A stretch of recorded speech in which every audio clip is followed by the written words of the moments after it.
You know, in the world of broadcasting, silence is literally the one sound you never, ever want to hear. Today, we're going to dig into the critical strategies that keep your favorite channels on the air, even when everything seems to be going wrong. Let's get right into it. All right, so this is part 3 of our 10-part series looking at what you need to consider when evaluating broadcast automation solutions. It's all based on a fantastic guide from Virtualization Options LLC. Now, look, every single organization is different, right? You've got unique needs. But this guide, it really nails the most common things that pretty much everyone needs to think about. And today, we are diving deep into Chapter 3, how to build an operation that just doesn't fail. So let's just start with the stakes, because they are incredibly high. In broadcasting, going off air, even for a minute, it isn't just some little inconvenience. It's a catastrophic failure, and it has consequences that are both immediate and really long-lasting. Uptime isn't just a tick goal. It is the entire business model. The holy grail, the number everyone is chasing, is 5 nines of uptime.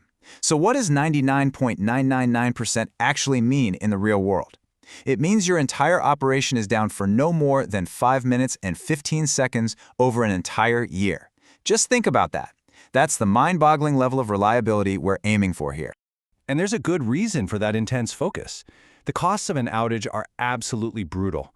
You're not just losing ad revenue for the few minutes you're dark. Oh no, you could be facing some serious regulatory penalties. You have to give advertisers make goods, free spots to make up for the ones they lost. And maybe the worst part? You damage your reputation. Viewers might just change the channel and never come back. So how do you protect yourself from all that? Well, your first line of defense is redundancy. The best way to think about this is like building a fortress inside your own facility, with backups for your backups, all designed to handle those common everyday equipment failures that can happen locally. And the core idea here is that a really solid redundancy plan, it isn't just about having one extra server sitting in a corner. Not at all. It is a complete top-to-bottom strategy that looks at every single link in your broadcast chain and asks that one crucial question: what happens if this part fails? And this redundancy, it has to be everywhere. For your storage, that means you're replicating all your media in real time. For your servers, it means a second one is always synchronized, ready to take over in a heartbeat. Your network, it needs multiple paths, so one cut cable can't take you down. And of course, your playout devices need an automated way to switch to a backup instantly. Now, this brings us to a really big trade-off that every operation has to think about. On one hand, you have a hot standby system. It's a perfect running mirror of your live system, ready to take over in mere seconds. It's incredibly reliable, but also incredibly expensive.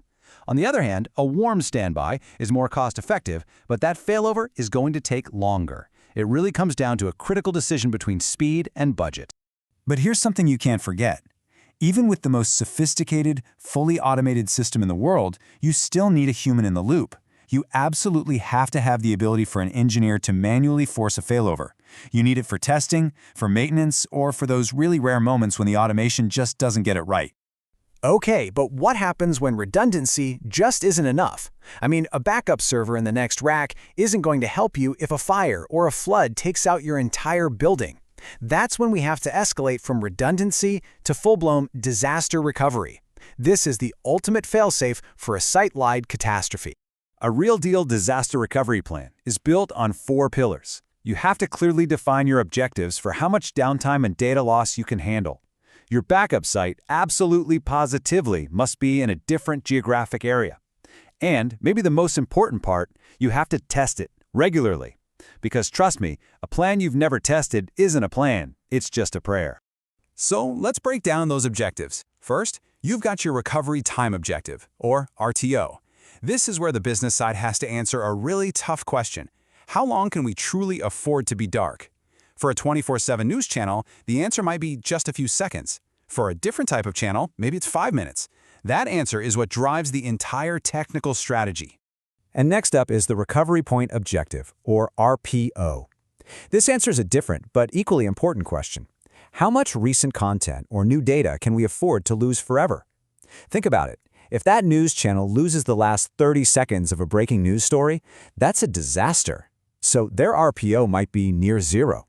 An RPO of 5 minutes means you have to be syncing your media to the backup site at least every 5 minutes. A shorter RPO means a much more aggressive and, more expensive synchronization plan. Okay, so you've built your fortress with all this great redundancy. You've got your disaster recovery plan ready to go, but how do you know it's all actually ready? That's where monitoring comes in. Think of it like the watchtower for your fortress, constantly scanning all your systems to make sure every single defense is armed and ready to go at a moment's notice. A truly great monitoring system really does three key things. First, it gives you a real-time dashboard so you can see problems the second they happen. Second, it uses a smart alerting system to notify the right people immediately so there's no delay. And finally, it provides historical reports. This is huge because it lets you analyze trends and fix problems proactively before they ever take you off the air. When you put it all together, it leads to this really crucial distinction. You see, having a simple backup, that's about survival. But weaving together redundancy for local issues, a disaster recovery plan for huge events, and constant, vigilant monitoring, that's about building true resilience. So the real question you have to ask is this: is your operation built to just survive a failure, or is it truly designed to be resilient?